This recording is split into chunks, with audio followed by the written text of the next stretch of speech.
السلام علیکم ورحمۃ اللہ وبرکاتہ۔ الحمد للہ نحمده ونستعینه ونستغفره ونؤمن به ونعوذ باللہ من شرور انفسنا ومن سیئات اعمالنا من یهده اللہ فلا مضل له ومن يضلل فلا هادي له ونشهد ان لا اله الا الله وحده لا شريك له ونشهد أن سيدنا ومولانا محمدا عبده ورسوله وقد قال الله تبارك وتعالى في القرآن المجيد والفرقان الحميد أعوذ بالله من الشيطان الرجيم بسم الله الرحمن الرحيم شهر رمضان الذي أنزل فيه القرآن صدق الله العظيم وبلغنا رسوله النبي الأمين المكين الكريم لم الشاهدين والشاكرين والحمد لله رب العالمين۔ بادر توحید کے متوالي شمع رسالت کے پروان غوث و خواجہ کی چاہنے والے مصطفیٰ جان رحمت صلی اللہ تعالی علیہ وسلم کی دیوانوں، آئیے آواز گفتگو سے قبل ہمارا مل کر انتہائی خلوص و محبت کے ساتھ غربت خضراء کی جانب لو لگا کر حضور آقا نامدار مدینے کے تاجدار قدم غریبوں کے غم گسار جناب رحمت مجتبی محمد مصطفیٰ علیہ تحیۃ و ثناء صلی اللہ تبارک و تعالی وسلم کی بارگاہ بقدس پناہ میں درود و سلام حضرات پیش کرتے ہیں صلی اللہ علیہ وسلم محمد محمد علیہ و اصحابہ وبارک وسلم۔ ایک متبری اللہم صلی اللہ علیہ وسلم محمد صلاۃ تنجی بها من جميع الاهوال والآفات وتقضي لنا بها جميع الحاجات وتطهرنا بها من جميع السيئات وترفعنا بها عندك على الدرجات وتبلغنا بأقصى الغايات من جميع الخيرات في الحياة بعد الممات إنك على كل شيء قدير۔ حصول برکت کے لیے بڑے اللہم صلی اللہ علیہ وسلم السلام تعالی علی سیدنا محمد وقت الفرج بالقربۃ وقت الحوائج تنال الرغائب وحسن الخواتم ويستسقى الغمام بوجهه الكريم وعلى آله وأصحابه بكل جنات ونفس بيد كل محارم إلا الله يا الله يا الله۔ حضرات، ہمارا اس مبارک و محتشم رمضان مبارک کے مہینے کے پہلے عشرے سے گزر رہے ہیں۔ یہ اس کا دوسرا جمعہ ہے۔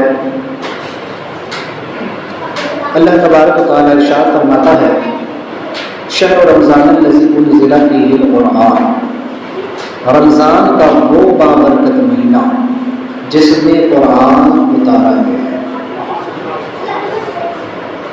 رمضان یہ وہ بابرکت مہینہ ہے کہ اللہ تبارک و تعالیٰ نے اپنا مقدس کلام اس مبارک مہینے میں نازل فرمایا۔ مفسرین فرماتے ہیں کہ پورا قرآن رمضان میں لوح محفوظ سے پہلے آسمان پر اتارا گیا۔ اس میں بہت ساری حکمتیں ہیں کہ رمضان ہی میں قرآن کا نزول کیوں ہوا۔ ان حکمتوں میں سے ہم آج ایک حکمت کو دیکھیں کہ آخر رمضان میں قرآن کا نزول کیوں ہوا۔ اور آج کی جو گفتگو ہے وہ روزہ اور قرآن سے متعلق ہے۔ پچھلے جمعہ میں دیکھا کہ روزہ اور نماز، آج دیکھیں گے روزہ اور قرآن ان کا آپس میں کیا تعلق ہے اور انسان کی زندگی پر، ایک مومن کی، مسلمان کی زندگی پر یہ کیا اثر انداز ہوتے ہیں۔ یہ وہ بابرکت مہینہ ہے کہ جس میں اللہ تبارک و تعالیٰ نے قرآن مجید قرآن رشید کا نزول فرمایا۔ میں نے اس سے قبل بھی کہا کہ روزہ جو ہے یہ جسم کو مضبوط کرتا ہے اور نماز روح، اور قرآن انسان کی زندگی کو رنگ دیتی ہے۔ قرآن رنگ ریز کا کام کرتا ہے، انسان کی زندگی کو رنگنے کا کام کرتا ہے۔ اللہ تبارک و تعالیٰ نے اس مقدس مہینے میں اس قرآن کو اس لیے اتارا تاکہ لوگ اس قرآن کو اٹھانے کے، اس کے اسرار کو، اس کے مفاہیم کو، اس کے مطالب کو برداشت کرنے کی طاقت ان کے اندر ہو سکے۔ کیوں؟ اس لیے کہ روزہ اور نماز، روزہ انسان کے جسم کو مضبوط کرتا ہے، اور نماز اس کی روح کو مضبوط کرتی ہے۔ جب یہ دو چیزیں ملتی ہیں اور پھر قرآن کا نزول ہوتا ہے، یعنی قرآن بندہ پڑھتا ہے، تو پھر اس سے اس کی زندگی پر کیا اثرات مرتب ہوتے ہیں۔ سب سے پہلے یہ سمجھیں کہ قرآن یہ اللہ کا کلام، اللہ تبارک و تعالیٰ کے کلام کو برداشت کرنا، اس کو اٹھانا، یہ ہر انسان کے بس کی بات بھی نہیں ہے۔ خود اس کے نزول کے لیے اللہ تبارک و تعالیٰ نے انبیاء علیہ السلام کو مخصوص فرمایا۔ حضرت سیدنا موسیٰ کلیم اللہ علیہ السلام کے ذکر میں ہم نے سنا کہ اللہ تبارک و تعالیٰ نے موسیٰ علیہ السلام سے وعدہ فرمایا کہ اے موسیٰ میں تم کو تورات عطا کروں گا، اور جب تورات عطا کرنے کا وقت آیا تو اللہ نے فرمایا کہ موسیٰ اب ہم تم سے 40 راتوں کا وعدہ کرتے ہیں۔ ان 40 دنوں میں حضرت موسیٰ علیہ السلام دن کو روزہ رکھتے اور رات بھر اللہ کی عبادت کرتے۔ جب 40 دن اس طرح سے گزر گئے تب اللہ تبارک و تعالیٰ نے تورات موسیٰ علیہ السلام کو عطا فرمائی۔ یہ نقطہ اس بات کی طرف اشارہ کرتا ہے کہ تورات بھی اللہ کا کلام، زبور بھی اللہ کا کلام، انجیل بھی اللہ کا قرآن، اللہ کا کلام، اور قرآن بھی اللہ کا کلام۔ تو اللہ اپنے کلام کو جب نازل کرتا ہے تو جس بندے پر نازل کرتا ہے، عقیدے کا یہ مسئلہ سمجھ لے کہ انبیاء علیہ السلام یوں بھی نفوس قدسیہ پر پیدا ہوتے ہیں، انبیاء علیہ السلام یوں بھی نفوس قدسیہ پر پیدا ہوتے ہیں، لیکن اس کے باوجود اللہ تعالیٰ ان کے ذریعے سے عام لوگوں کو یہ پیغام دینا چاہتا ہے کہ اے لوگوں، میرے انبیاء جو میرے کلام کو اٹھانے کی صلاحیت رکھتے ہیں، باوجود اس کے میں موسیٰ علیہ السلام سے 40 راتوں کا وعدہ کر رہا ہوں، ان سے روزے رکھوا رہا ہوں، ان سے عبادت کروا رہا ہوں، اس کے بعد میں انہیں اپنا کلام عطا کر رہا ہوں، انہیں تورات عطا کر رہا ہوں، تاکہ وہ لوگ یہ جان لیں کہ اللہ کے کلام کو اٹھانے کے لیے انسان کو پاک ہونا کتنا ضروری ہے۔ اس لیے کہ روزہ بدن کی زکوٰۃ ہے، روزہ بدن کو پاک کرتا ہے، اور نماز روح کو پاک کرتی ہے۔ جب جسم اور روح دونوں پاک ہو جاتے ہیں تب جا کر خدا کے کلام کو اٹھانے کی صلاحیت انسان میں پیدا ہوتی ہے۔ تو انبیاء علیہ السلام میں تو یہ بدرجہ عدم موجود ہوتی ہے، بس اسے بیدار اللہ فرماتا ہے۔ انبیاء علیہ السلام میں یہ صلاحیتیں موجود ہوتی ہیں، ورنہ ان پر اللہ کا کلام ہی کیوں اترتا؟ اللہ تبارک و تعالیٰ خود ارشاد فرماتا ہے لو انزلنا هذا القرآن على جبل لرأيته خاشعا متصدعا من خشیۃ اللہ، اگر ہم اس قرآن کو پہاڑوں پر نازل کرتے دیکھتا کہ اللہ کے خوف سے وہ ریزہ ریزہ ہو جاتا ہے۔ پہاڑ جو دنیا کی سب سے مضبوط ترین شے شمار کی جاتی ہے، جو سب سے جسیم جسم رکھنے والا، سب سے مضبوط جسم رکھنے والا ایک ایسا پہاڑ جسم رکھنے والا شے اس کو تسلیم کیا جاتا ہے، باوجود اس کے اللہ فرماتا ہے الا جبل، یا جمع کسے گا کہ دنیا کے تمام پہاڑوں کو جمع کر دیا جائے اور پھر اللہ ان پر اپنا کلام نازل کرے تو تو دیکھے گا کہ اللہ کے خوف سے وہ ریزہ ریزہ ہو جائے۔ اللہ کے کلام کو اٹھانے کی صلاحیت اس پہاڑ میں نہیں ہے۔ آج انسان پہاڑ کی چوٹیوں کو سر کر لیتا ہے، بظاہر انسان کا وجود ایک پہاڑ کے سامنے کوئی حیثیت نہیں رکھتا، لیکن وہ پہاڑ بھی سب مل کر بھی اللہ کے کلام کو اٹھانے کی طاقت نہیں رکھتے۔ لیکن یہ طاقت اگر اللہ نے انسان عطا فرمائی تو حضرت انسان کو عطا فرمائی۔ انسان کو اللہ تعالیٰ نے یہ صلاحیت عطا فرمائی کہ وہ اللہ کے کلام کو برداشت کر سکے۔ اب جس پر نزول ہوتا ہے وہ سب سے اہم، اللہ نے فرمایا اب اس قرآن کو اٹھایا کس نے، اس کلام کے بوجھ کو، اس کے بار کو برداشت کیا کس نے؟ تو فرماتا ہے کہ تبارک الذی نزل الفرقان علی عبدہ للعالمین لیکون للعالمین نذیرا، بڑی برکت والا ہے وہ جس نے اپنا قرآن، اپنا فرقان حمید نازل فرمایا اپنے بندے خاص محمد صلی اللہ علیہ وسلم پر تاکہ وہ سارے جہانوں کے لیے نذیر ہو جائے۔ کیوں؟ کیونکہ اللہ نے حضور کے سینے کی تعریف فرمائی، الم نشرح لک صدرک، اور محبوب کہ ہم نے آپ کے سینے کو کشادہ نہ کر دیا؟ محبوب آپ کا سینہ اتنا مضبوط ہے پہاڑوں سے بھی کہ جس قرآن کو سارے پہاڑ مل کر نہ اٹھا سکے آپ نے اس قرآن کو اٹھا لیا۔ لیکن جب اس قرآن کے نزول کا وقت آیا تو حضور کی زندگی کو دیکھیں، یہ قرآن ایسے ہی نہیں اتر گیا.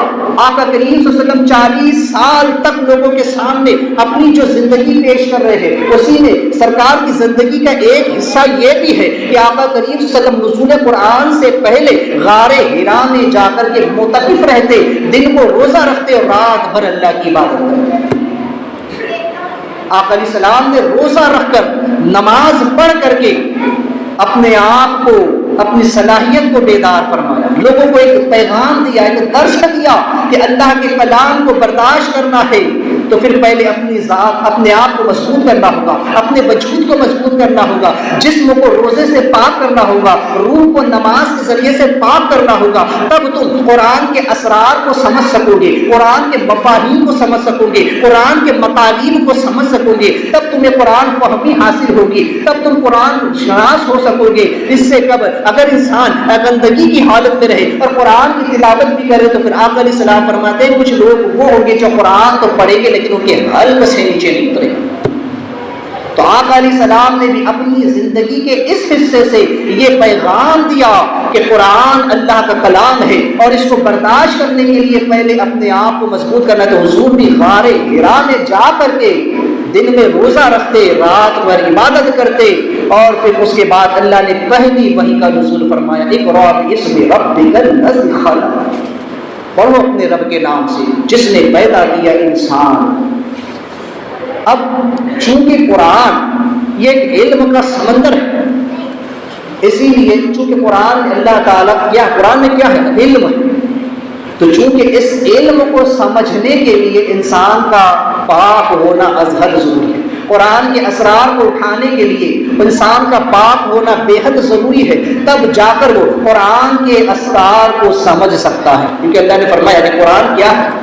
قرآن میں ہر چیز موجود ہے. تو بہرحال تو آقا کریم صلی اللہ علیہ وسلم کی زندگی بھی ہمیں یہ پیغام دیتی ہے کہ قرآن کا جو نزول کا مقصد ہے رمضان میں وہ یہ ہے کہ روزہ، نماز اور قرآن، یہ تین چیزیں جب ایک ساتھ ملتی ہے ماہ رمضان میں، یہ تینوں عبادتیں ایک ساتھ جمع ہو جاتی ہے. روزہ بھی ہوتا ہے، نماز بھی ہوتی ہے اور قرآن کی تلاوت بھی اس مہینے میں کثرت کے ساتھ ہوئی. رسول علیہ السلام رمضان میں کثرت کے ساتھ قرآن کی تلاوت کرتے، بلکہ جبریل علیہ السلام روزانہ تشریف لاتے. رسول علیہ السلام ہر رمضان میں جبریل علیہ السلام کے ساتھ ایک قرآن کا دور ختم فرمایا کرتے. اور وصال سے قبل جب آخر رمضان آیا تو سرکار نے 2 مرتبہ قرآن کو جبریل علیہ السلام کے ساتھ ختم فرمایا.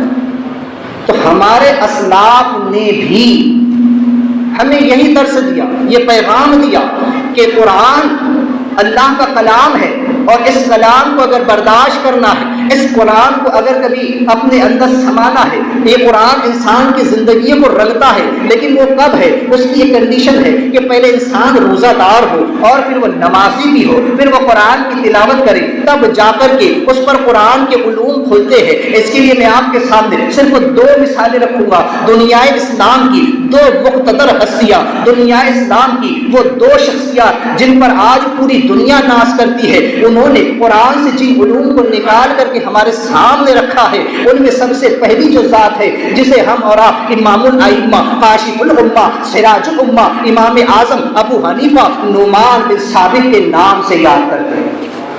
یہ کون ہے امام اعظم؟ جن کا مسلک آج پوری دنیا میں پھیلا ہوا ہے. سب سے زیادہ اگر کسی مسلک کے ماننے والے ہیں پوری دنیا میں تو مسلک حنفی کے ماننے والے ہیں. اولیاء اکرام خود فرماتے ہیں کہ ہم نے عالم کشف میں مسلک حنفی کو سمندر کی طرح دیکھا ہے. علم حنفی کو ہم نے جو ہے تو سمندر کی طرح دیکھا ہے. کیا مطلب؟ جس طرح سمندر ایک ناپے، ایک سمندر کو اگر آپ دیکھیں تو دور دور تک آپ کو پانی ہی پانی نظر آئے گا، اس کا کنارہ نظر نہیں آتا اور نہ اس کی تہ کسی کو نظر آتی ہے.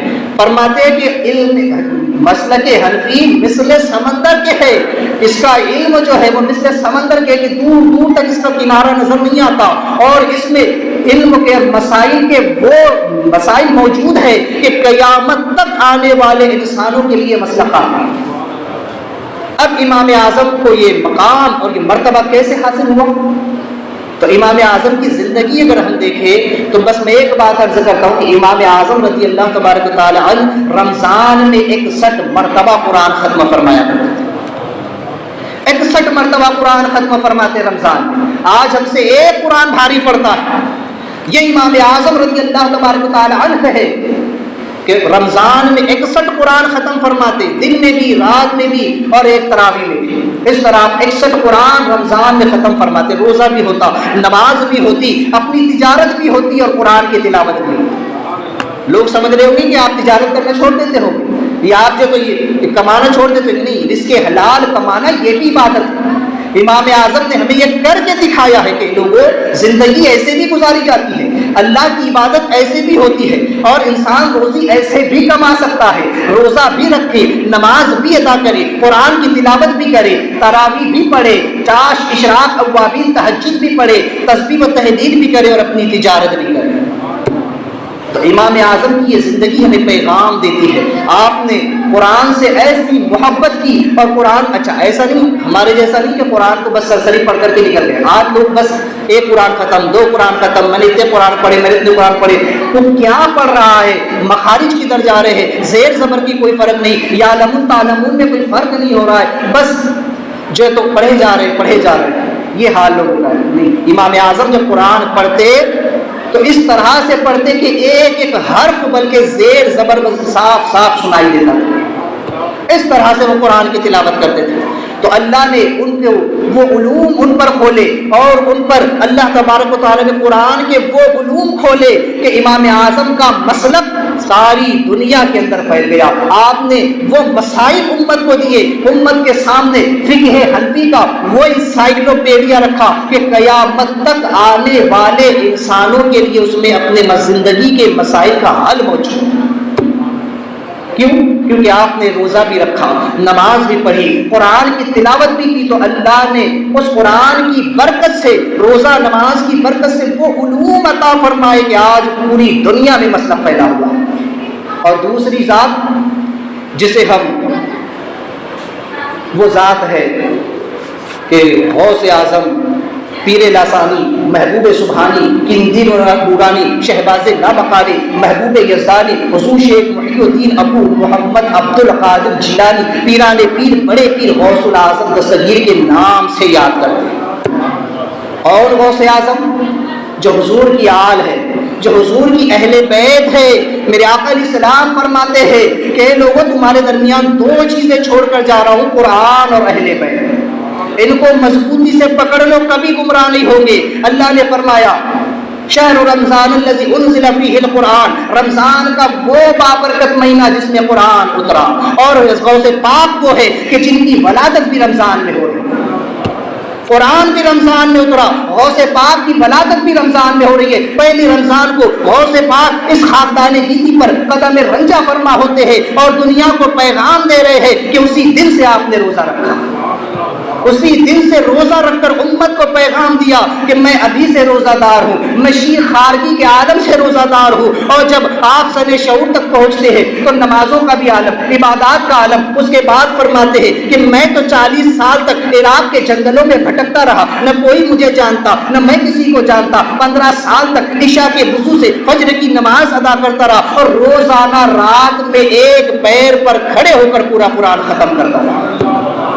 یہ ہے غوث پاک رضی اللہ تعالیٰ، جنہوں نے قرآن سے محبت ایسی کی کہ رات رات بھر ایک پیر پر کھڑے ہو کر پورا قرآن ختم فرمایا کرتے تھے، دن کو روزہ رکھتے، رات میں ایک پیر پر کھڑے ہو کے قرآن کو ختم فرمایا کرتے۔ یہ ہے روزہ اور قرآن کی برکت۔ اللہ نے تصوف کا وہ علم کھولا، علم طریقت کا وہ علم آپ کو عطا فرمایا کہ پوری دنیا میں مسلک قادریت پھیلا ہوا ہے۔ سب سے زیادہ اگر کسی مشرب کے ماننے والے، تصوف میں، طریقت میں کسی کے ماننے والے ہیں تو غوث اعظم رضی اللہ تعالیٰ کے ماننے والے ہیں۔ سب سے زیادہ مرید اگر کسی کے ہیں تو غوث پاک رضی اللہ تبارک تعالیٰ نے۔ اللہ نے دونوں کو عروج عطا فرمایا۔ یہ 2 مثالیں میں نے آپ کے سامنے رکھی۔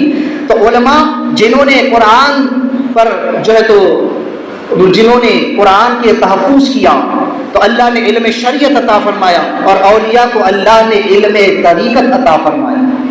تو ہمارے اسلاف نے اس طرح سے قرآن، روزہ، نماز کو جمع کیا، آقا کریم صلی اللہ تبارک و تعالی علیہ وسلم رمضان میں روزہ بھی رکھتے، رات بھر قرآن کی تلاوت بھی کرتے، جبریل السلام کے ساتھ جو ہے تو قرآن کا دور ختم فرمایا کرتے۔ صحابہ کرام نے قرآن سے ایسی محبت کی کہ دن کو روزہ دار بھی ہوتے، اپنی تجارت بھی کیا کرتے، اپنی روزی روٹی بھی کمایا کرتے، اور رات کو تراویح کے لیے حاضر ہو جایا کرتے، رات میں کھڑے ہو کر کے قرآن کو سنا کرتے، قرآن کو پڑھا کرتے تھے۔ صحابہ کرام آقا کریم صلی اللہ علیہ وسلم نے اس قرآن کو ہم تک پہنچانے کے لیے کتنی سخت مشقت برداشت کی ہے۔ 40 سال تک پہلے اپنی زندگی کو لوگوں کے سامنے رکھا، غار ہرا میں جا کر کئی دن تک معتکف رہے، دن کو روزہ رکھتے، رات بھر عبادت کرتے تاکہ قرآن کا نزول ہو، میری امت کو ایک تحفہ ملے، میری امت کو قرآن ملے۔ اس قرآن کے بار کو اٹھانا کوئی آسان بات نہ تھی۔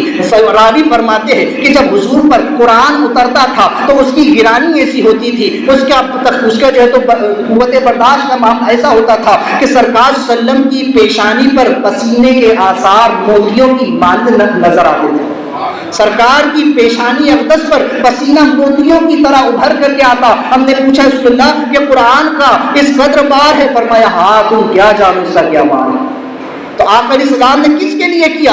امت کے لیے، تاکہ میری امت کو یہ قرآن مل سکے۔ صحابہ نے اس قرآن کو محفوظ کیا، اس پر عمل بھی کیا، اس کو پڑھا بھی، اس کو سنا بھی، عمل بھی کیا، تاکہ اس لیے کہ آنے والوں کو یہ پیغام ملے، آنے والوں تک یہ قرآن محفوظ رہ سکے۔ انہوں نے اس قرآن کو حفظ کیا، اللہ نے قرآن کو حافظوں کے سینے میں محفوظ فرما دیا تاکہ یہ قرآن ہمیشہ کے لیے محفوظ رہ سکے۔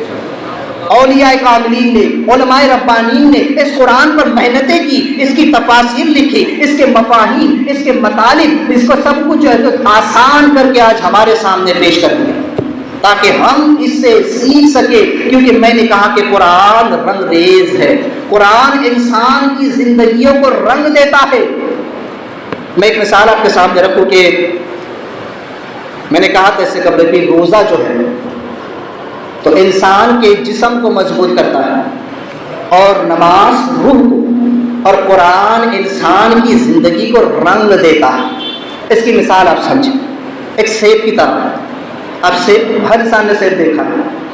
سیب جو ہے جتنا بڑا ہوتا ہے تو اوپر سے بڑا سخت ہوتا ہے، لیکن اندر سے بڑا نرم ہوتا ہے۔ ہم کہتے ہیں کہ بڑا پھوسا سیب، روے دار سیب ہے، اور جتنا وہ اندر سے پھوسا ہوگا اتنا ہی وہ لذیذ بھی ہوتا ہے، اتنا ہی زیادہ وہ میٹھا بھی ہوتا ہے، اور اوپر سے اس کا رنگ جو ہے وہ دیکھ کر کے اس کی اندر کی کیفیت کا پتہ چلتا ہے۔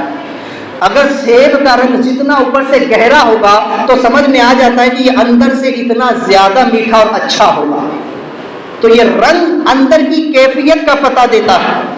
اسی طرح بلا تمثیل اب سمجھو کہ روزہ انسان کے جسم کو مضبوط بناتا ہے، جیسے سیب کا اوپر کا حصہ مضبوط ہوتا ہے اور اندر کا حصہ نرم ہوتا ہے۔ روزہ انسان کے جسم کو مضبوط بناتا ہے، لیکن اس کی طبیعت کو نرم کر دیتا ہے، اس کی طبیعت کو نرم کرتا ہے، اس کے نفس کو ماند کر دیتا ہے، اس کی نفسانی خواہشات کو زیر کر دیتا ہے، اور پھر قرآن جو ہے تو اس کے اندر جو ہے تو اعمال کا رنگ بھر دیتا ہے، اس کے اندر عقائد صحیحہ اور اعمال صالحہ کا رنگ بھر دیتا ہے، اور نماز ان عبادات میں، ان اعمال کے اندر اپنا ذائقہ پیدا کر دیتی ہے، اس کی طبیعت میں ذائقہ پیدا کر دیتی ہے۔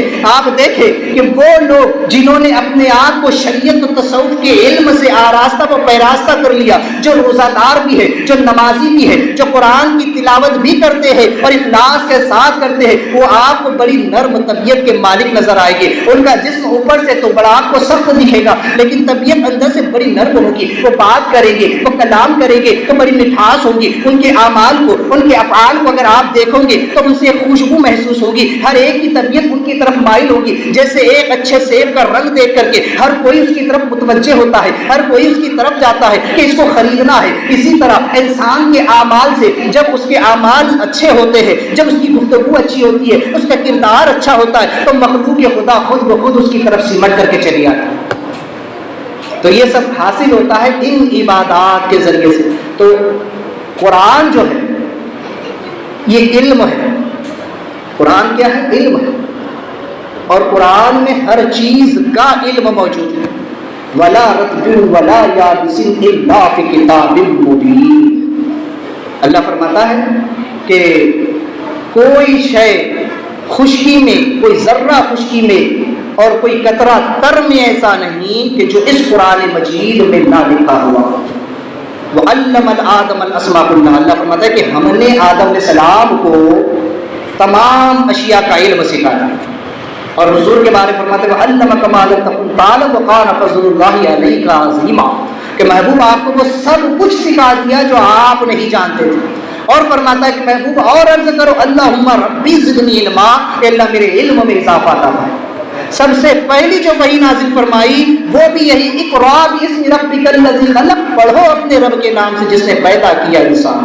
تو پتہ چلا قرآن خود ایک علم ہے، علم کا ایک ایسا گہرا سمندر ہے کہ اس سمندر کے اندر کئی مسائل کا جو موتی، اس کے اندر ہیرے جواہرات جو موجود ہیں۔ اب اس کو نکالنا ہے۔ سمندر آپ نے دیکھا ہے کہ سمندر جو ہوتا ہے تو سمندر کی تہہ میں قیمتی موتی ہوا کرتے ہیں، قیمتی پتھر ہوا کرتے ہیں، جواہر ہوا کرتے ہیں، لال و گوہر ہوا کرتے ہیں۔ اس کو نکال کر کون لاتا ہے؟ کیونکہ سمندر میں اترنا ہر انسان کے بس کی بات نہیں۔ جو غوطہ خور ہوگا وہی سمندر میں اترے گا، لیکن غوطہ خور ہونے کے ساتھ ساتھ اس کا جواہر شناس ہونا بھی ضروری ہے، جس کو یہ علم بھی ہو کہ کون سا پتھر قیمتی ہے اور کون سا پتھر بے قیمتی ہے، کون سا موتی ہے اور کون سا صرف پتھر ہے، کس کی قیمت ہے کس کی قیمت نہیں ہے۔ جس کو ان چیزوں کا علم بھی ہو تو وہی شخص جو ہے سمندر کی تہ سے موتی چون کر کے لاتا ہے، سمندر کی تہ سے وہ شخص جو ہے تو ہیرے جواہرات اور قیمتی چیزیں نکال کر کے لاتا ہے۔ یہ قرآن علم کا ایک سمندر ہے، اور روزہ غوطہ خور کی طرح ہے، اور نماز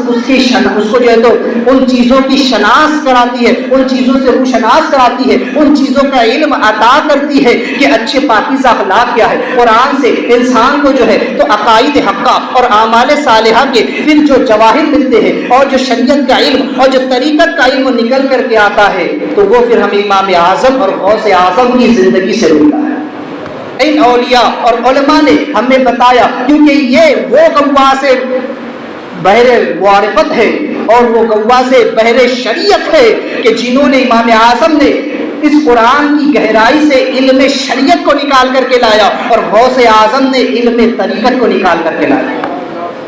تو اسی لیے بتایا کہ روزہ انسان کو اس قابل بناتا ہے کہ انسان قرآن کو، اس کے مفاہیم کو، اس کے اسرار کو برداشت کرنے کی صلاحیت اپنے اندر پیدا کرے۔ اب قرآن اور روزہ انسان کی زندگی پر کیا اثر ڈالتے ہیں؟ آقا کریم صلی اللہ علیہ وسلم فرماتے ہیں کہ قیامت کے دن روزہ اور قرآن بندے کی شفاعت کریں گے۔ روزہ عرض کرے گا کہ اے میرے رب، مفہوم حدیث آپ کے سامنے رکھ رہا ہوں۔ روزہ عرض کرے گا کہ اے میرے رب، اس بندے نے مجھے اپنے نفس کے اعلیٰ مقام میں رکھا، اور اس نے اچھے اعمال سے مجھے تقویت پہنچائی، میں نے اسے دن بھر کھانے پینے، جمع کرنے، گناہ کرنے اور تمام بری باتوں سے روکے رکھا، اس لیے اس کے حق میں میری شفاعت قبول فرما۔ اور قرآن عرض کرے گا کہ مولا کریم، دن بھر روزہ رکھنے کے سبب یہ بندہ نڈھال ہو جاتا ہے، اور پھر جب افطاری کرتا، کھانا کھاتا، تو اس کے بدن میں سستی پھیل جاتی، اس کا بدن میں جو ہے سستی پھیل جاتی، سونے کے لیے من کرتا، لیکن جو ہی اذان ہوتی، یہ نماز کے لیے، یہ تراویح کے لیے، یہ مجھ کو سننے کے لیے اپنی نیند کو قربان کر کے چلا، اے اللہ اس کے حق میں میری شفاعت قبول فرما۔ اور فرماتے ہیں علیہ السلام کہ دونوں کی شفاعت اللہ قبول فرمائے۔ اور ایک روایت میں کہ حکم ہوگا روزہ اور قرآن کو کہ جس بندے نے تمہارا حق پہچانا اور تمہارا حق ادا کیا، اس کا ہاتھ پکڑ کے جنت میں داخل ہو جائے۔ تو اب یہ روزہ اور یہ قرآن، یہ دونوں بندے کی شفاعت کریں، یہ دونوں ہی بندے کو کیسے سوار دیتے ہیں۔ گناہگاروں کے لیے شفاعت کریں گے، شفاعت دونوں کے لیے ہوگی، اور نیکوکار کے درجے بلند کروائیں گے۔ گناہگاروں کے گناہ معاف ہوں گے اور نیکوں کے درجے بلند ہوتے چلے جائیں۔ اب یہ روزہ اور قرآن انسان کی زندگی پر کیا اثر ڈالتے ہیں، کیسے انسان کی زندگی کو قرآن رنگ دیتا ہے، اس کی چند مثالیں میں آپ کے سامنے رکھوں۔ روزہ کیا شریعت کے روح سے یہ ہے کہ صبح صادق سے لے کر غروب آفتاب تک قصداً اپنے آپ کو کھانے پینے جمع کرنے سے روکے رکھنے کا نام روزہ۔ لیکن در حقیقت روزہ وہ ہے کہ انسان اپنے آپ کو مکمل گناہوں سے روک رکھے، سر کے بال سے لے کے پیر کے ناخن تک پورے وجود کو انسان گناہوں کی آلائش سے جدا رکھے، اور پھر ادھر قرآن کی تلاوت کرے تو پھر اس پر کیسا فیض ہوتا ہے؟ جیسے کہ روزہ جسم کے ہر حصے کا ہوتا ہے۔ ہم یہ سمجھتے ہیں کہ صرف پیٹ کا روزہ ہے، ہمیں کچھ کھانا پینا نہیں ہے، بس یہی روزہ ہے۔ ٹھیک ہے، شریعت کی نظر میں یہی ہے کہ کھانا پینا جمع نہ کرو، لیکن طریقت کی نظر سے دیکھو اور شریعت ہی میں بھی اگر اس کو غور سے دیکھو تو یہ بات سامنے آتی ہے کہ انسان کے جسم کے ہر حصے کا روزہ ہوتا ہے۔ اس کے دماغ کا روزہ ہوتا ہے۔ دماغ کا روزہ یہ ہے کہ انسان جب روزہ دار ہو تو بری چیزوں کا خیال نہ کرے، گناہوں کا تصور نہ کرے، ورنہ دماغ کا روزہ ٹوٹ جاتا ہے۔ جس طرح کھانے پینے سے روزہ ٹوٹ جاتا ہے، برے خیالات کی وجہ سے دماغ کا روزہ ٹوٹ جاتا ہے۔ اس لیے روزہ دار اپنے دماغ کو پاک و صاف رکھے، اپنے ذہن کو، اپنی افکار کو، اپنی فکر کو پاکیزہ بنائے اور برے خیالات سے اجتناب کرے اور قرآن کی تلاوت کرے اور قرآن میں غور کرے، اس لیے کہ غور کرنے کا مقام دماغ کا ہے، غور کرنے کا کام عقل کا ہے، عقل دماغ میں ہے۔ ادھر دماغ کو برے خیالات سے پاک رکھ کر قرآن میں لگائے تو اللہ فرماتا ہے کہ افلا یتدبرون، کیا تم قرآن میں غور نہیں کرتے، کیا تم قرآن میں سوچ نہیں رکھتے، کیا تم قرآن پر غور و فکر نہیں کرتے، غور و خوض نہیں کرتے، کہ تم نہیں دیکھتے کہ ہم نے کس طریقے سے کائنات کو سجایا ہے، کس طریقے سے ہم نے ہر چیز کو پیدا فرمایا ہے۔ اس قرآن میں غور کرو۔ جب انسان روزہ دار ہوتا ہے، اپنے دماغ کو گناہوں سے، گندگیوں سے اور برے خیالات سے پاک رکھتا ہے اور قرآن میں غور کرتا ہے، قرآن کی آیات میں تدبر کرتا ہے، فکر کرتا ہے، تو پھر نور روزہ اور نور قرآن کا ایسا اثر ہوتا ہے کہ اللہ اس کے دماغ کی نسوں کو کھولتا ہے، اور پھر کسی کی پہلی حص، کسی کی دوسری حص، کسی کی تیسری اور کسی کی چھٹی حص بیدار ہوتی ہے، یہاں تک کہ کسی کے 14 طبق روشن ہو جاتے ہیں۔ اور اللہ ایسی عقل عطا فرماتا ہے کہ پھر عام لوگ اس کے سامنے جو ہے تو علم حاصل کرنے کے لیے حاضر ہوتے۔ کائنات کی سب سے معظم ہستی آقا کریم صلی اللہ علیہ وسلم ہے، جنہوں نے ہمیں عمل کر کے دکھایا ہے، ہمیں عمل کر کے بتایا ہے کہ روزہ دار کا روزہ کیسا ہوتا ہے، روزے میں اپنے ذہن کو کیسے پاک و صاف رکھا جائے، قرآن پر کیسے غور کیا جائے۔ تو آقا کریم صلی اللہ علیہ وسلم کو اللہ نے عقل تام عطا فرمائی، ایسی عقل عطا فرمائی، ایسی بصیرت کو روشن فرمایا کہ میرے آقا علیہ السلام فرماتے ہیں کہ میں جیسے اس کائنات کو دیکھتا ہوں، اس کے باہر کی کائنات کو بھی میں دیکھتا ہوں۔ اللہ انسان کی بصیرت کو روشن کرتا ہے، قرآن انسان کی دماغ کے رگوں کو کھولتا ہے، اس کو پھر وہ علم عطا ہوتا ہے، وہ نکات اس پر نازل ہوتے ہیں کہ آقا کریم صلی اللہ علیہ وسلم کی ایک ایک حدیث میں اگر ایک حدیث کو صرف اس کی شرح کی جائے تو ایک ایک لفظ میں کئی معنی اور مفاہیم اس کے اندر نکل کر کے آتے ہیں۔ ایک ہی جملہ ہوتا ہے اور کئی اس کے اندر باتیں بیان ہو جایا کرتی ہیں۔ آنکھ کا روزہ یہ ہے کہ انسان حرام چیزوں کو نہ دیکھے، حرام چیزوں کی طرف اپنی نظر نہ اٹھائے، بلکہ اپنی نظر کو قرآن پر لگائے، قرآن کی تلاوت کرے، قرآن کو دیکھے۔ جب یہ نور روزہ اور نور قرآن ملتا ہے تو انسان کی آنکھوں کو اللہ روشن فرماتا ہے، اس کی آنکھوں میں وہ بینائی عطا فرماتا ہے۔ آقا کریم صلی اللہ علیہ وسلم نشان فرماتے ہیں اتقوا فراست المؤمنین فإنه ينظر بنور اللہ، ڈرو مومن کی فراست سے، بے شک وہ اللہ کے نور سے دیکھتا ہے۔ کیوں؟ کیونکہ نور روزہ اور نور قرآن، اس کی آنکھوں میں قرآن سمایا ہوا ہے، اور جس کے نگاہوں میں قرآن سما جائے تو پھر اس کے سامنے دنیا ہیچ ہے، اس کے نگاہوں سے اللہ دیگر پردے اٹھا دیتا ہے۔ فَكَشَفْنَا عَنْكَ غِطَاءَكَ فَبَصَرُكَ الْيَوْمَ حَدِيدٌ، ہم نے تیری نگاہ سے پردے اٹھا دیے ہیں تو آج تیری نظر بڑی تیز ہے۔ زبان کا روزہ، زبان سے کوئی برا جو تو کام نہ کرے، بری باتیں بیان نہ کرے، جھوٹ نہ بولے، غیبت نہ کرے، اپنے منہ کو پاک و صاف رکھے، زبان اور منہ کے ذریعے کسی کو تکلیف نہ پہنچائے، بلکہ اس سے قرآن کی تلاوت کرے۔ یہ منہ کا روزہ ہے، یہ زبان کا روزہ ہے کہ بندہ زبان سے نہ کسی کو تکلیف دے، نہ کسی کی غیبت کرے، نہ چغلی کرے، نہ فحش کلامی کرے، نہ کوئی ایسا کام کرے جو گناہ کا ہو۔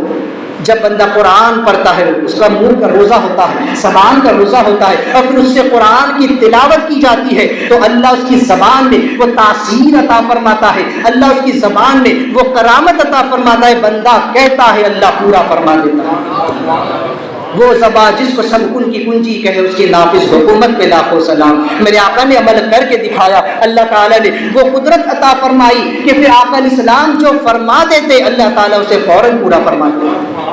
وہ کہتے تھے کہ اونٹ اس جگہ سے نہ اٹھیں گے تو پھر راجا کے اونٹ کبھی جگہ سے نہیں اٹھیں، جب تک آپ نے نہ کہا کہ اونٹ اڑ جائے، کیونکہ ان کی زبان میں وہ تاثیر ہے، ان کی زبان کا روزہ بھی ہے، ان کی زبان پر کلام الہی بھی ہے، قرآن ہے، تو اللہ نے وہ تاثیر ان کی زبان میں عطا فرمائی۔ وہ کہہ دیتے ہیں قم باذن اللہ، اللہ کے حکم سے زندہ ہو جا تو مردہ زندہ ہو جاتا ہے۔ تو یہ تاثیر اللہ ان کی زبانوں میں عطا فرماتا ہے۔ کان کا روزہ، کان کا روزہ یہ ہے کہ انسان کسی کی غیبت نہ سنے، فحش باتیں نہ سنے، گانے نہ سنے، دیگر خرافات لغو و لعب کی باتیں نہ سنے، جس کو شریعت نے حرام قرار دیا اس کو نہ سنے، اپنے کان کا روزہ رکھے، اسے پاک و صاف رکھے اور اس سے صرف قرآن سنے، تو اللہ کا کلام سنے، تو اللہ اس کے کانوں میں وہ تاثیر پیدا فرماتا ہے کہ بندہ ہوتا کہیں ہے لیکن وہ ہر دور و نزدیک کی آواز کو سن لیتا ہے۔ پھر اگر حضرت ساریہ مدینہ سے 30 میل دور بھی ہو تو عمر فاروق کی آواز کو سن لیتے ہیں۔ میرے آقا صلی اللہ علیہ وسلم فرماتے ہیں کہ میں یہاں زمین پر کھڑے ہو کر کے عرش پر ہونے والی گفتگو کو سن لیا کرتا ہوں، عالم بالا میں ہونے والی ہلچل کو میں دیکھ لیا کرتا ہوں، عالم برزخ میں ہونے والے معاملات کو میں سنتا بھی ہوں اور دیکھ بھی لیا کرتا ہوں۔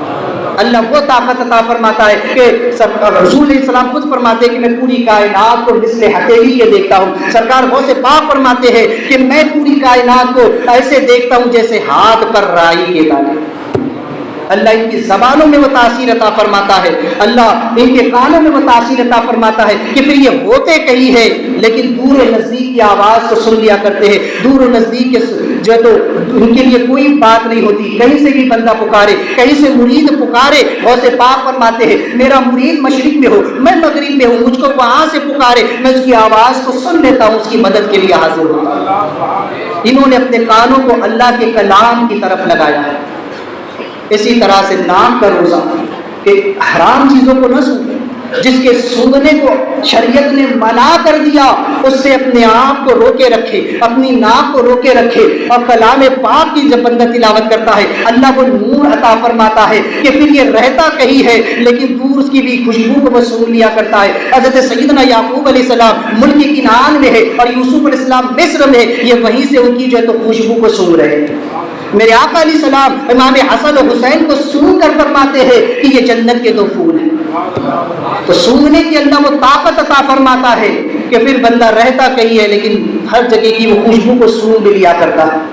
انسان کے ہاتھوں کا روزہ یہ ہے کہ اپنے ہاتھ سے کسی کو تکلیف نہ دی جائے۔ آقا علیہ السلام یوں بھی فرماتے ہیں کہ مومن وہ شخص مومن نہیں، وہ شخص مومن نہیں، وہ شخص مومن نہیں جس کی شرارت سے، جس کے ہاتھ سے، جس کے خوف سے اس کا پڑوسی امن میں نہ ہو۔ اپنے ہاتھوں سے کسی کو تکلیف نہ پہنچاؤ۔ ہاتھ کا روزہ یہ ہے کہ جس چیز کو حرام قرار دیا گیا اس سے اپنے ہاتھوں کو دور رکھ لیں، اپنے ہاتھوں سے قرآن کو اٹھائے، قرآن کی تلاوت کرے۔ اللہ ہاتھوں میں وہ تاثیر عطا فرماتا ہے کہ وہ پھر اگر سورج کو اشارہ کرتے ہیں تو وہ بھی پلٹ کر کے آتا ہے، وہ اگر چاند کو اشارہ کرتے ہیں تو وہ بھی ٹکڑے ہو کر کے رہ جاتا ہے، وہ خانقاہ میں بیٹھ کر کے ڈوبنے والی کشتیوں کو اشارہ کرتے ہیں تو وہ بھی تیر کر کے نکل جایا کرتے ہیں۔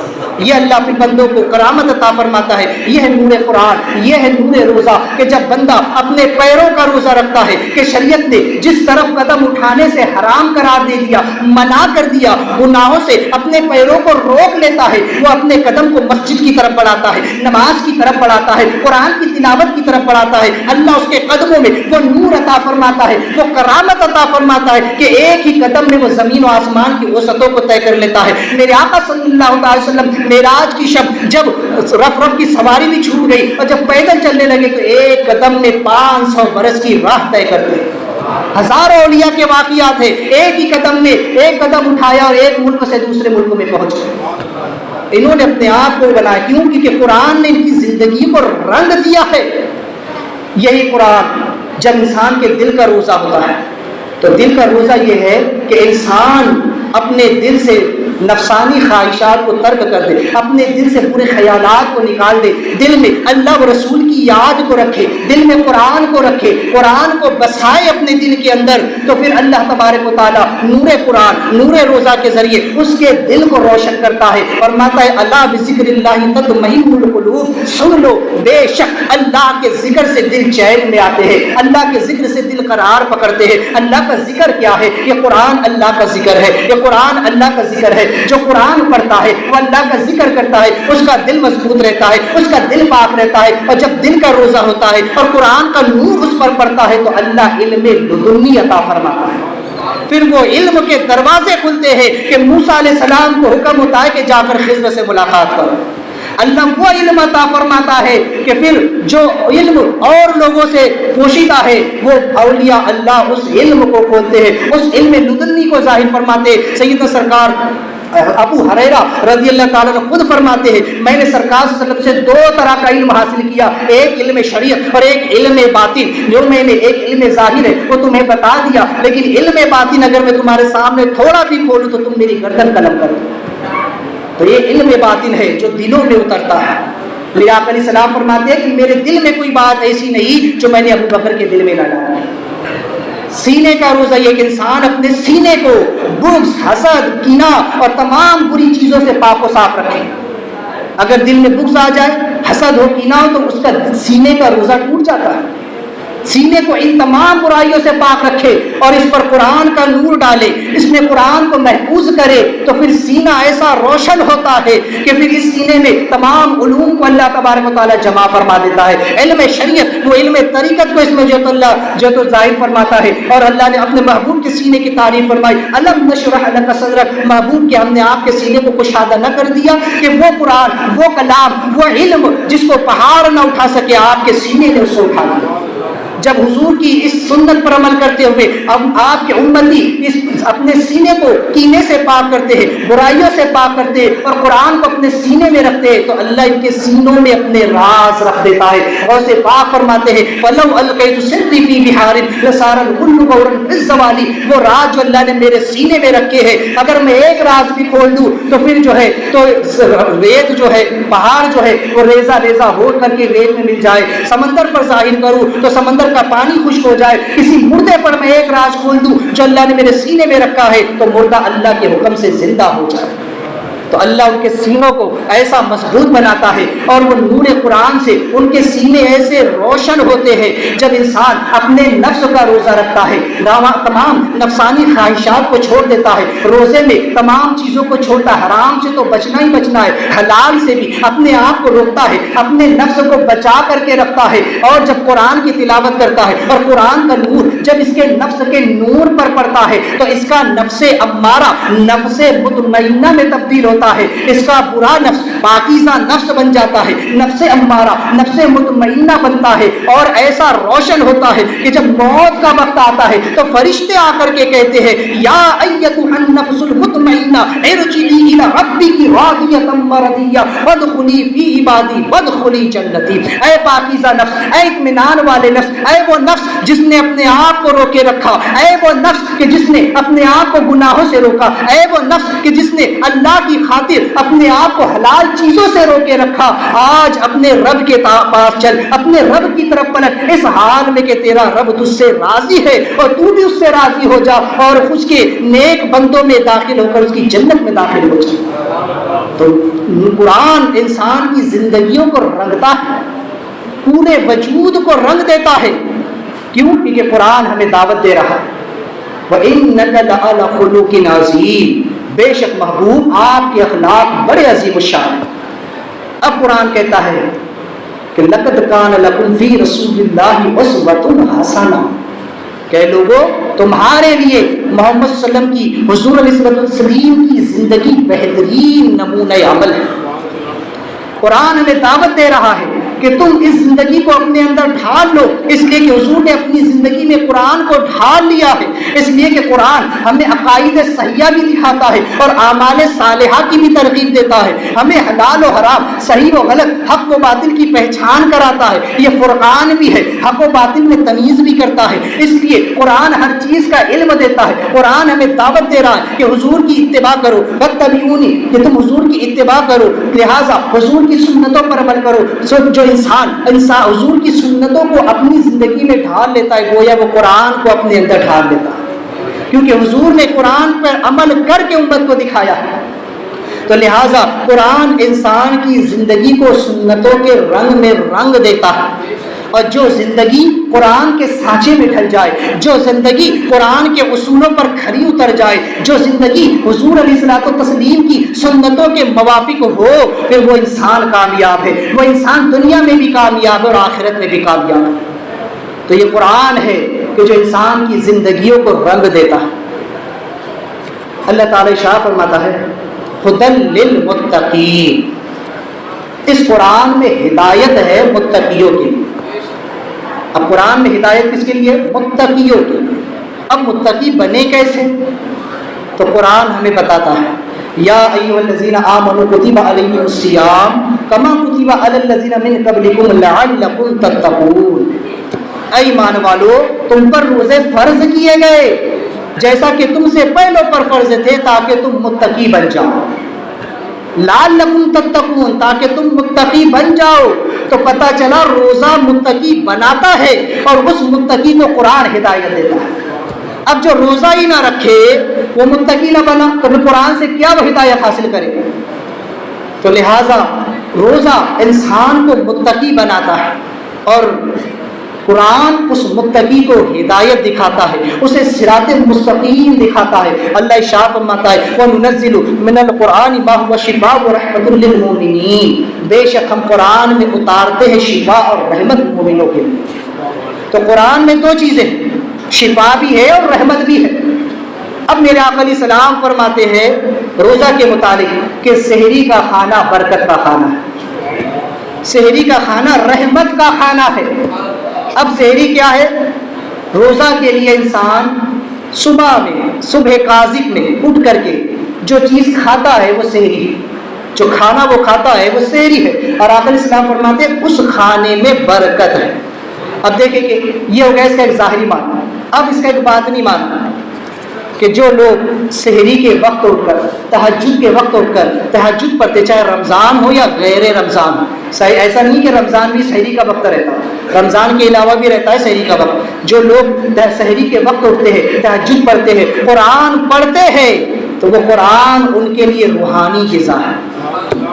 یہ کھانا، یہ اناج جسم کی غذا ہے، اور انسان روزہ رکھنے کے لیے اناج کو کھاتا ہے، یہ سحری ہے۔ ہم سمجھتے ہیں یہی سحری ہے، صرف یہی سحری نہیں ہے، بلکہ تہجد کے وقت اٹھ کر کے اللہ کے حضور کھڑے ہونا، اس کے حضور گڑگڑانا، اس کا قرآن پڑھنا، یہ روح کی غذا ہے، یہ روح کی غذا ہے۔ جو لوگ اس وقت اٹھ کر کے اپنے رب کو راضی کرتے ہیں، اللہ ان کو روحانی غذا عطا فرماتا ہے۔ میرے آقا فرماتے ہیں سحری کا کھانا برکت کا کھانا ہے۔ تو اس ہم سمجھتے ہیں کہ صرف جو ہم اناج کھا رہے ہیں وہی برکت ہے، نہیں، بلکہ جو لوگ سحری میں اٹھ کر کے اپنے رب کے حضور روتے ہیں، گڑ گڑاتے ہیں، تہجد پڑھتے ہیں، قرآن کی تلاوت کرتے ہیں، وہ لوگ روحانی کھانا کھاتے ہیں، اللہ ان کو روحانیت عطا فرماتا ہے، وہ برکت والی روحانیت ان کو عطا کی جاتی ہے۔ آقا صلی اللہ علیہ وسلم ارشاد فرماتے ہیں کہ اے لوگو میں تمہاری مثل نہیں ہوں، میں جب اپنے رب کے حضور ہوتا ہوں تو میرا رب مجھے کھلا پلا دیتا ہے۔ وہ کیا ہے؟ وہ یہی کھانا ہے کہ اللہ ایسی روحانیت عطا فرماتا ہے کہ پھر اس جسم کو اس اناج کی ضرورت نہیں رہ جاتی۔ اس امت میں ایسے اولیاء گزرے ہیں کہ جنہوں نے اس پر عمل کر کے دکھایا۔ غوث پاک رضی اللہ تعالیٰ 40 دن تک آپ نے جو تو قسم کھا لی کہ میں کوئی چیز نہ کھاؤں گا نہ پیوں گا جب تک اللہ نہ کھلائے نہ پلائے۔ 40 دن بھوکے پیاسے رہے اور پھر اس کے بعد اللہ نے قسمیں دے دے کر کے آپ کو کھلایا پلایا۔ اس امت میں آج بھی ایسے اولیاء موجود ہیں جو کئی دنوں تک بغیر کھائے پیے رہتے ہیں، کیونکہ ان کی روحانیت اتنی مضبوط ہوتی ہے، ان کی نماز، ان کا روزہ، ان کی عبادت ان کے جسم، ان کی روح کے ساتھ ساتھ ان کے جسم کو بھی مضبوط کر دیتی، تو انہیں پھر اس اناج کی ضرورت نہیں رہ جاتی۔ تو یہ روحانی غذا ہے۔ تو اللہ فرماتا ہے کہ قرآن میں رحمت ہے اور قرآن میں شفا ہے۔ میرے آقا علیہ السلام فرماتے ہیں کہ اگر تم بیمار ہو تو روزہ رکھو، صحت یاب ہو جاؤ۔ دیکھو روزہ بھی شفا دیتا ہے، قرآن میں بھی شفا اور روزے میں بھی شفا۔ میرے آقا فرماتے ہیں کہ بیمار ہو روزہ رکھو، شفا یاب ہو جاؤ گے، صحت مل جائے گی۔ اب جو بندہ روزہ بھی رکھے، قرآن بھی پڑھے، اس کو جسمانی شفا بھی ملتی ہے، روحانی شفا بھی مل جاتی ہے۔ روزہ رکھو تو جسم جو ہے تو بیماری سے پاک ہو جاتا ہے، قرآن کی تلاوت کرو تو روح جو ہے گناہوں سے پاک ہو جاتا ہے، دل بدعقیدگیوں سے، گندگیوں سے پاک و صاف ہو جاتا ہے۔ تو اس طرح سے نور روزہ اور نور قرآن ہے جو انسان کی زندگی کو، اس کے وجود کو روشن کرے۔ آج ہمارا حال یہ ہے کہ نہ روزہ رکھتے ہیں، جو رکھ بھی لیتے ہیں تو نمازوں کو ترک، کوئی نماز بھی پڑھ لے تو جو ہے تو ان کے لیے تراویح بھاری پڑ جاتی ہے۔ میں نے بتایا کہ ہمارے اسلاف نے کیسی محنتیں کی اس تراویح کی، اس قرآن کے لیے ایک ایک پیر پر کھڑے ہو کر کے پورا قرآن کو ختم کر دیا کرتے تھے، اور آج 1 گھنٹہ ہم سے کھڑا نہیں رہا جاتا۔ 1 گھنٹہ کھڑے رہنا میں بھاری پڑتا ہے۔ کب امام صاحب تکبیر کہے رکوع کی، جب جا کر کے ہم نماز میں شامل ہوتے ہیں، پیچھے بیٹھ کر کے۔ امام بھی تو انسان ہے نا، جو حافظ ہے، جس کے سینے میں اللہ نے قرآن کو جمع کیا ہے، وہ بھی تو انسان ہے۔ وہ مصلی پر کھڑا ہے، وہ 20 رکعت تراویح پڑھ رہا ہے، اسے پانی کی پیاس نہیں لگتی کیا؟ اسے حاجت نہیں ہوتی کیا؟ اسے ضرورت پیش نہیں آتی؟ سننے والوں کو سب سے زیادہ پیاس لگی، بڑے تعجب کی بات ہے۔ بولنے والے کو پیاس لگے گی یا سننے والے کو زیادہ پیاس لگے گی؟ ظاہر سی بات ہے کہ جو بولتا ہے اس کی طاقت خرچ ہو رہی ہے، اسے پیاس لگے گی، اسے پیاس کا احساس ہوگا۔ لیکن امام ہے کہ بیچارہ مصلی سے ہٹتا نہیں ہے کہ مجھے بھی 2 رکعت کے بعد جا کے پانی پینا ہے، 4 کے بعد جا کر کے پانی پینا ہے۔ وہ 20 رکعت تراویح اپنی مکمل کرتا ہے، اور ہمارا حال یہ ہے کہ پیچھے بیٹھے رہتے ہیں اور جا کر کے کوئی پانی پی رہا ہے، کوئی کچھ کر رہا ہے۔ میں کسی کی طرف خاص اشارہ نہیں، میں ایک مطلق بات کرتا ہوں۔ تو ہمارا ہر جگہ، صرف یہی نہیں، ہر جگہ یہ حال ہے، ہر مساجد میں یہ حال ہے لوگوں کا۔ جب امام رکوع میں جاتا ہے دوڑ کر کے آتے ہیں، پھر نماز میں شامل ہوتے ہیں۔ تو کیا وہ ہمارے اسلاف کے غوث پاک انسان نہیں تھے؟ کیا غریب نواز انسان نہیں تھے؟ کیا صحابہ انسان نہیں تھے؟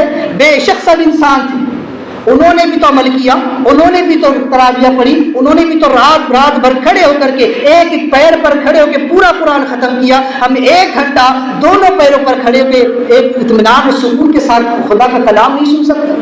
کتنے افسوس کی بات ہے۔ پھر ہمارا دعویٰ ہے کہ ہم مسلمان ہیں، اور وہ ہمارے اسلاف کہ پوری رات عبادت کرتے، دن میں روزہ رکھتے اور کہتے مولا ہم تیری عبادت کا حق ادا نہیں کر سکتے، مولا ہم قرآن کا حق ادا نہیں کر سکے، مولا ہم نے جیسے بھی قرآن پڑھا اسے تم قبول فرما۔ وہ امام اعظم جو رمضان میں 61 قرآن ختم کرتے، ان کا عالم یہ ہے کہ خدا کے حضور تہجد کے وقت گڑگڑاتے، مولا میں بڑا گنہگار ہوں، مولا کریم میری بخشش و مغفرت فرما دے، مولا میں تیری دین کی خدمت نہ کر سکا، مولا میں قرآن کی خدمت نہ کر سکا۔ جن کا مسلک آج پوری دنیا میں پھیلا ہے، ان کی عاجزی، ان کی خاکساری، ان کا خدا کے حضور خوف و خشیت کا یہ عالم ہے، اور ایک ہم ہے کہ نمازوں کو ترک کر رہے ہیں، جیسے تیسے اٹک بیٹھک کرے، اس کے بعد بھی کرے ہم مسلمان ہیں۔ اپنے سینوں کو تو ہم نے قرآن سے آباد نہیں کیا، اور اب جو ہے تو پھر چلے ہیں اعتراض کرنے کہ آج مسلمانوں پر یہ حالات کیوں، آج جگہ جگہ دنگے فساد ہو رہے ہیں۔ یاد رکھو اگر اپنے سینے کو ہم قرآن کے نور سے روشن کر لیں تو 56 انچ کا سینہ بھی ہمارا کچھ نہیں کر سکتا۔ یہ کفار کے سینے یہ تو بڑے کمزور ہوتے ہیں، یہ مکڑی کے جالے کی طرح ہوتے ہیں، ایک ہی نعرے میں یہ کانپ جاتے ہیں۔ ایک ہی نعرہ اگر مسلمان لگا دے، لیکن شرط ہے کہ وہ زبان پاکیزہ زبان ہو، وہ زبان روزہ دار ہو، وہ زبان قرآن کی تلاوت کرنے والی ہو۔ جب ایک نعرہ لگتا ہے اس زبان کا تو کفار کے سینے دہل جایا کرتے ہیں۔ جنگوں میں کیا ہوتا تھا؟ صحابہ کرام کی جب نعرے بلند ہوتے تھے تو کفار کے قدم ہل جاتے تھے، ان کے ہاتھوں سے تلوار چھوٹ کر گر جایا کرتی تھی۔ کیوں؟ کیونکہ وہ قرآن کے عامل تھے، وہ نمازوں کے پابند تھے، وہ روزوں کے پابند تھے، وہ تہجد اور اوابین و اشراق کے پابند تھے، وہ شریعت کے پابند تھے۔ ان کی زندگی قرآن کے رنگ میں رنگی ہوئی تھی، ان کے سینے عشق رسول سے اور قرآن کے نور سے معمور تھے، اس لیے ساری دنیا ان سے کانپتی تھی۔ عمر فاروق سے پوری دنیا ڈرتی تھی، اسی لیے کہ شیطان بھی آپ کا راستہ چھوڑ دیا کرتا تھا۔ لیکن آج شیطان ہم پر مسلط، آج ہم کفار سے ڈر رہے ہیں، ارے ان کے سینوں کی کیا اوقات ہے، وہ 56 انچ کا سینہ ہمارا کیا کر لے گا جو پھولا نہیں سماتا. ارے مومن کی ایک پھوٹ سے وہ اڑ جائے، لیکن شرط مومن بھی تو ویسا ہو. اب ہم کہتے ہیں کہ جگہ جگہ دنگے فساد ہو رہے ہیں، کیوں ہماری مدد نہیں ہوتی؟ تو ہم نے اپنی مدد آپ نہیں کی، ہم نے اپنے آپ کو سنت کے ساتھ ایسا مبارک مہینہ، اور اس میں ہم غفلت کے شکار. اس مبارک مہینے میں بھی ہم روزوں سے دور، نمازوں سے دور، تراویح سے دور، شریعت سے دور، یہاں تک کہ ہم جو ہے تو احکام شرع سے دور ہو چکے ہیں، اللہ و رسول سے دور ہے، اور پھر کہتے کہ ہماری مدد نہیں ہوتی. تو یہ امتحان ہے مسلمانوں، یہ آزمائش سمجھ جاؤ. یہ اللہ تبارک و تعالیٰ اس حالات کے ذریعے، حالات آتے اسی لیے تاکہ سونے والے بیدار ہو جائیں، تاکہ ہوش میں آؤ کہ اپنے اسلاف کی تاریخ کو دیکھو کہ وہ لوگ جب عامل قرآن تھے تو پوری دنیا پر ان کی حکومت تھی. آج تم لاکھوں کی تعداد میں بھی ہو تو آج تم جو ہے تو ستائے جا رہے ہو. تو اپنی پچھلی تاریخ بھی دیکھو اور اپنے آج کے اعمال کا جائزہ بھی لو، اپنا محاسبہ بھی کرو، پھر اللہ تبارک و تعالیٰ کی بارگاہ میں آؤ، پھر دیکھو تمہاری دعائیں قبول کی نہیں ہوگی. یقیناً تم دعا کرو گے. حضور علیہ السلام فرماتے ہیں کہ دعا مومن کا ہتھیار ہے. یہ ہمارا اتنا بڑا ہتھیار ہے کہ مومن اگر اللہ کی بارگاہ میں ہاتھ اٹھا دے تو رب فرماتا ہے کہ میری رحمت کو گوارا نہیں ہے کہ میرا بندہ میرے حضور ہاتھ اٹھائے اور میں اس کے ہاتھوں کو یوں ہی خالی جانے دوں. پھر فرق کیا رہ جائے گا ایک بت پرست اور ایک حق پرست کے درمیان؟ ایک کافر بت کے سامنے مانگتا ہے اور ایک حق پرست خدا سے مانگتا ہے. رب فرماتا ہے میری جو تو غیرت کو حیا آتی ہے کہ بتوں کا مانگنے والا اگر خوش ہو جا کر لوٹے، اسے کوئی چیز مل جائے، حالانکہ بت دیتے کچھ نہیں ہے، دینے والی ذات بھی اللہ کی ہے، لیکن اگر اسے مل جائے تو کہیں میرے مومن بندے کا دل نہ ٹوٹ جائے.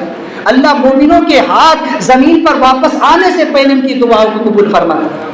لیکن ہم اپنے دعاؤں کو پاکیزہ تو بنائیں. جب پیٹ میں حرام لقمہ جائے گا تو پھر وہ آواز کیا نکلے گی، اس میں اثر کہاں سے ہوگا؟ جب ان ہاتھوں سے گناہ کرو گے، جب اس مبارک مہینے کا بھی احترام نہ کرو گے تو پھر لاکھ دعائیں بھی کر لو کروا لو تو کوئی اثر نہیں ہونے والا. تو ضرورت ہے کہ نور قرآن، نور رمضان، نور نماز سے پہلے اپنے وجود کو روشن کریں. جب انسان کا وجود روشن ہوتا ہے تو پھر دھیرے دھیرے اس کا گھر روشن ہوتا ہے، اس کا محلہ روشن. آپ نے بلب دیکھا نا لائٹ، جب اس کی تاریں برابر جوڑ دی جائے، 2 تاریں ہوتی ہیں، دونوں تاریں جب برابر لگ جائے اور بٹن دباؤ تب جا کر کے اس میں روشنی آتی ہے، اور جب وہ روشن ہوتا ہے تو پورے گھر کو روشن کر دیتا ہے. جتنا بڑا ہوتا ہے اتنے پورے علاقے کو وہ روشن کرتا ہے. یہاں پر 2 چیزیں ہیں، عقائد حق اور اعمال صالحہ. صحیح عقائد یہ مدار نجات ہے، عقیدہ بھی صحیح ہو اور اعمال بھی نیک ہو. جب یہ 2 لائٹیں انسان کے دل میں لگتی ہے اور پھر اس میں عشق رسول کا کرنٹ پاس ہوتا ہے تو اس کی زندگی عشق رسول سے اور سنت رسول سے ایسی روشن ہوتی ہے کہ جو اس کو دیکھتا ہے وہ بھی اپنی زندگی کو بدل لیتا ہے. یہ قرآن ہے کہ جو لوگوں کی زندگیاں بدلتا ہے. یہ قرآن ہے کہ حضرت فضیل بن عیاض جو کہ ابھی ولایت ملنے سے پہلے آپ کا عالم یہ تھا کہ بہت بڑے ڈاکو تھے، لیکن جب قرآن کی ایک آیت سنی تو پوری دل کی دنیا بدل گئی اور اللہ تعالیٰ نے ولیوں کا سردار بنا دیا. یہ بشر حافی ہے کہ جو شراب پیا کرتے تھے، شراب میں مست رہتے تھے، لیکن قرآن کی ایک آیت بسم اللہ الرحمن الرحیم کی صرف تعظیم کی تو اللہ نے ولیوں کا سردار بنا دیا. یہ قرآن ہے جو انسان کی زندگی بدل دیتا ہے. کوئی شرابی تھا تو ولیوں کا سردار بنا، کوئی ڈاکو تھا تو وہ ولیوں کا سردار بن گیا. تو یہ قرآن ہے، اس لیے قرآن کو صحیح طریقے سے پڑھو، اسے سمجھو، اسے سیکھو. جو لوگ اب تک قرآن نہیں سیکھے اس کو سیکھے، اس کو پڑھے اور اس پر عمل بھی کرے. ہم نے قرآن کو صرف چوننے کی حد تک کے رکھا ہے. قرآن کو چون لیا، چاٹ لیا، رکھ دیا. قرآن بولے پوشیدہ ہو گیا تو گھر سے لاؤ مسجدوں میں رکھ دو، یا یہ کر دو دفن کر دو. یاد رکھو قرآن اللہ کا کلام ہے اور اس کی تعظیم ہم پر لازم ہے، اس کی توہین کفر ہے. تو قرآن کی تعظیم کرے. اس مبارک مہینے میں کثرت کے ساتھ قرآن کو پڑھے. میں بار کہتا ہوں کہ رمضان کا جو مہینہ ہے وہ ٹریننگ کا، اس میں روزے، نماز، قرآن یہ ہے ہی اس لیے تاکہ بندہ 1 مہینے میں اس کا عادی ہو جائے. اب دیکھیں جو لوگ تمباکو کھاتے ہیں، پان بار، بیڑی، سگریٹ یا کوئی شوق کرتے ہیں، جب ان سے کہا جائے کہ اس کو چھوڑ دو تو وہ عادت لگ گئی ہے، وہ عادت چھوٹی نہیں. کسی کو سگریٹ کی عادت لگی تو بولے اب چھوٹی نہیں، کسی کو شراب کی عادت لگ گئی، اس سے بولے شراب کو عادت لگی، بولے اب چھوٹے گی نہیں جلدی. تو چند بار اگر آپ شراب پی لیں آپ جو ہے کوئی جوا کھیل لے، کوئی بیڑی پی لے، سگریٹ پی لے، تو اس کی عادت اسے زندگی بھر لگ جاتی ہے، اور یہ 1 مہینہ 30 دن تک روزہ رکھتے ہو، نماز پڑھتے ہو، قرآن پڑھتے ہو، اور ادھر عید کا چاند نظر آتی، سب چھوٹ جاتا ہے۔ کتنے افسوس کی بات ہے کہ گناہ کی عادت فوراً لگ جاتی ہے جو زندگی بھر نہیں چھوٹتی، اور نیکی کی عادت چاند دکھتی ہی چھوٹ جاتی ہے۔ چاند دکھا کہ عید میں ایسے مگن ہوئے کہ پھر کہاں گئی وہ تہجد، کہاں گیا وہ روزہ، کہاں گئی وہ نماز، اور پھر وہی مسجد ویران کی ویران۔ تو ہمیں نیکی کی عادت کیوں نہیں لگتی؟ کیونکہ ہم نے نیکی سے پیار نہیں کیا، ہم نے قرآن سے پیار نہیں کیا، ہم نے روزے سے پیار نہیں کیا۔ جتنی اہمیت ہم نے گناہ کو دی، جتنی اہمیت کسی نے شراب، جوا، سٹا یا پھر جو ہے تو بیڑی سگریٹ کو دی، اگر کچھ اہمیت وہ قرآن کو دیتا، نماز کو دیتا، تو رمضان کا مہینہ گزرنے کے بعد بھی وہ نماز پڑھتا، رمضان کا مہینہ گزرنے کے بعد بھی وہ روزہ رکھتا، رمضان کا مہینہ گزرنے کے بعد بھی وہ نیک اعمال کرتا، قرآن کی تلاوت کرتا۔ کہ نہیں، 1 مہینے کی ٹریننگ لے کر کے آیا ہوں۔ جب کوئی سپاہی ٹریننگ گاہ پہ جاتا ہے، کوئی فوجی، تو اسے پہلے ٹریننگ دی جاتی ہے اور اس کے بعد پھر اسے سرحد پر بھیج دیا جاتا ہے۔ یہ مہینہ ٹریننگ کا مہینہ ہے، اس لیے قرآن کو پڑھے اور تاکہ ساری زندگی اس کو پڑھ سکے۔ بہرحال وقت زیادہ رہے، میں توبہ کرتا ہوں دوران غلطی تو استغفر اللہ ربی من کل ذنب واتوب الیہ، لا الہ الا اللہ محمد رسول اللہ۔ حضرات، چونکہ مسائل جو ہے تو میں نے پچھلے ہفتے بھی روزے سے متعلق چند مسائل بیان کیے تھے، آج بھی چند مسائل جو ہے تو روزہ سے متعلق سماعت کر لیں۔ روزہ جو ہے تو میں نے بتایا تھا کہ 3 چیزیں ہوتی ہیں، قصدن، خطأن اور سہون۔ قصدن، اگر کسی نے جان بوجھ کر روزہ توڑا تو اس کا روزہ ٹوٹ گیا۔ بعض صورتوں میں اس پر صرف 1 روزے کی قضا آئے گی اور بعض صورتوں میں اس پہ کفارہ بھی لازم آئے گا۔ دوسرا ہوتا ہے خطأن، یعنی کہ خطا ہو گئی، روزہ توڑنا نہیں چاہتا تھا لیکن غلطی سے کوئی کام ایسا ہو گیا جس سے روزہ ٹوٹ گیا، تو صرف اس 1 روزے کی قضا آئے گی۔ تیسرا ہوتا ہے سہون، یعنی بھول کر کے کوئی ایسا کام کر لیا جس سے روزہ ٹوٹ جاتا ہے، لیکن جو تو وہ کام چونکہ بھولے سے ہوا اس لیے روزہ نہیں ٹوٹا۔ اب سمجھے کہ روزہ جو ہے تو جس سے انسان پر قضا اور کفارہ دونوں لازم آتے ہیں۔ روزہ دار کا کسی ایسی چیز، دوا یا کوئی چیز لذت کے طور پر استعمال کرے، قصداً اسے کھا یا پی لے، تو اس صورت میں اس کا روزہ بھی ٹوٹے گا اور اس پر قضا کے ساتھ کفارہ بھی لازم آئے گا۔ اسی طرح سرما یا تیل لگانے یا مسواک کرنے یا پشنا لگانے سے یہ سمجھ کر کہ روزہ ٹوٹ گیا، ان چیزوں سے روزہ نہیں ٹوٹتا، لیکن وہ سمجھا کہ ٹوٹ گیا اور یہ سمجھ کر پھر اس نے کوئی چیز کھا یا پی لیا تو اس صورت میں اس پر قضا اور کفارہ دونوں لازم ہے۔ اسی طرح سے جو ہے تو کفارہ کی چونکہ 9 شرطیں آتی ہے جن کے سبب سے کفارہ لازم ہوتا ہے، اور وہ جن سے صرف اس کی قضا لازم آتی ہے۔ بھول کر کوئی چیز کھا پی لینے اور جمع کر لینے سے یہ سمجھ کر کہ روزہ ٹوٹ گیا، پھر قصداً کھا پی لینا، اس سے جو ہے تو صرف قضا لازم آئے گی۔ اسی طرح ناس لینا یا پھر کان یا ناک میں دوا یا تیل ڈالنا، سر یا پیٹ کے زخم میں لگائی ہوئی دوا کا دماغ تک پہنچ جانا، حق نہ لینا، یا منہ بھر جو ہے تو قید کرنا۔ دیکھیے، الٹی کا ہونا الگ چیز ہے اور الٹی قصداً کرنا الگ چیز ہے۔ کسی کو بے اختیار اگر کبھی الٹی ہو گئی تو اس سے روزہ نہیں ٹوٹے گا، لیکن کسی نے قصداً منہ میں ہاتھ ڈال کر یا کسی اور سبب سے الٹی کی تو اس صورت میں اس کا روزہ ٹوٹ جائے گا اور اس پر اس روزے کی جو ہے تو قضا بھی لازم آئے گی۔ تو بہرحال اس میں اور بھی چیزیں ہیں، اور اسی طرح سے کہ روزہ نہ رکھنے کے عذر، کہ وہ انسان جو سفر میں ہے، مسافر ہے، اسے رخصت ہے کہ وہ روزہ نہ رکھے، جب اس کا سفر ختم ہو جائے، یا کوئی بیمار ہے تو اسے بھی اجازت ہے کہ روزہ نہ رکھے، لیکن جب بیماری سے اچھا ہو جائے تو ان کے بعد اس پر روزوں کی قضا لازم ہے۔ اسی طرح عورت، اگر عورت کو حالت روزہ میں حیض آ جائے تو اس کا روزہ ٹوٹ جاتا ہے، اب وہ ناپاکی کے دن جب گزر جائے تو پھر بعد میں وہ اتنے روزوں کی قضا کرے گی۔ تو لہٰذا یہ چند باتیں ہیں، اس کے دیگر جو ہے تو مسائل میں سے پہلے کی تفصیل بیان کر چکا، جس کو ضرورت ہو وہ آ کے مل بھی سکتے ہیں یا کتابوں سے مطالعہ بھی کر سکتے ہیں۔ اللہ تبارک و تعالیٰ کے جلد عمل کی توفیق عطا فرمائے۔ استغفر اللہ ربی من کل ذنب و اتوب الیہ، لا الہ الا اللہ محمد رسول اللہ۔